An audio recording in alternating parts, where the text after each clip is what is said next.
আজিৰ যুগতো 20 টকা প্ৰতি মাহে এটা সাবজেক্টত পঢ়াই আছো মই ভিক্টৰ দাস আমাৰ আগন্তুক এডিআৰই যিটো এক্সামিনেশ্যন বৃহৎ নিযুক্তি সেই তাৰ বাবেও আমাৰ এই যিটো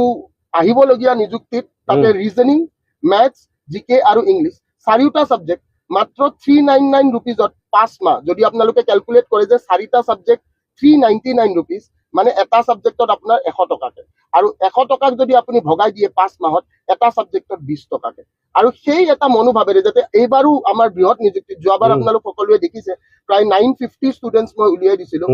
য'ত গ্ৰেড 3 আৰু গ্ৰেড 4 আৰু তেওঁলোকে আজি সুখী তেওঁলোকে খুব সুন্দৰকৈ চাকৰি কৰি আছে তেওঁলোকৰ জীৱন নিৰ্বাহ কৰি আছে আৰু মই এবাৰো গম পাই খুব ভাল লাগিছে যে বহুতো 4th গ্ৰেড পোৱা ষ্টুডেন্টস সেই 4th গ্ৰেড পোৱা ষ্টুডেন্টসও এইবাৰ আকৌ মোৰ তাত এডমিশন লৈছে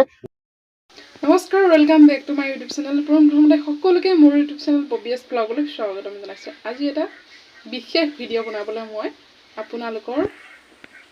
আগত উপস্থিত হৈছোঁ বিশেষ ভিডিঅ' এই বুলিয়ে কৈছোঁ ভিক্টৰ দাসৰ কথা সকলোৱে জানে ফেচবুকত ভিক্টৰ দাস কিমান টাইমলৈকে লাইভ গৈ থাকে সেই কথাটো সকলোৱে জানে কিন্তু সকলোৱে কিছুমানে ভাবে ভিক্টৰ বহুত বেয়া ভিক্টৰ দাস বহুত বেয়া মানুহ আচলতে মই কওঁ ভিক্টৰ দাস এজন প্ৰকৃত ভাল মানুহ হিচাপে এজন সফল মানুহ এই কাৰণে কওঁ কথা আছে আপোনালোকে মই ভিক্টৰ দাৰ কথাখিনি চাইডত লগাই দিম শুনিব তাৰ আগতে আপোনালোকে মোৰ কথাখিনি শুনি লওক ভিক্টৰ দাসে মদ সকলোৱে খায় কিন্তু যদিহে ওয়াইন শ্বপবিলাক মদৰ দোকানবিলাক বন্ধ কৰিলে হয় ভিক্টৰ দাসে মদ খাব পাৰিলে হয়নে প্ৰথমতে আপোনালোকে সেইবিলাক বন্ধ কৰক তাৰপিছত ভিক্টৰ দাসক আপোনালোকে বন্ধ কৰিব দ্বিতীয় কথা হ'ল 20 টকাকৈ পঢ়াই থকা ব্যক্তি হয়তো এই অসমখনত দ্বিতীয়জন ব্যক্তি নোলাব এক পিছ ভিক্টৰ দাস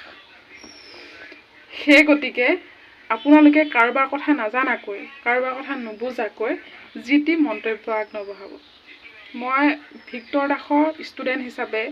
বা যিহেতু মই লাইভবিলাক চাওঁ কেনেকৈ পঢ়াই সেইটো চাওঁ ভিক্টৰ দাসে লাইভত কেতিয়াবা এনেকুৱা মানে অসম্ভনীয় কিছুমান কথা কৈ দিয়ে শুনিবলৈ আচৰিত লাগে কিন্তু তথাপি ভিক্টৰ দাসক বেয়া বুলি ক'ব নোৱাৰি কাৰণ যেতিয়া লাইভটো গোটেই অসম ভিত্তিক চায় অসমৰ মানুহে চায় অসমৰ ল'ৰা ছোৱালীয়ে চায়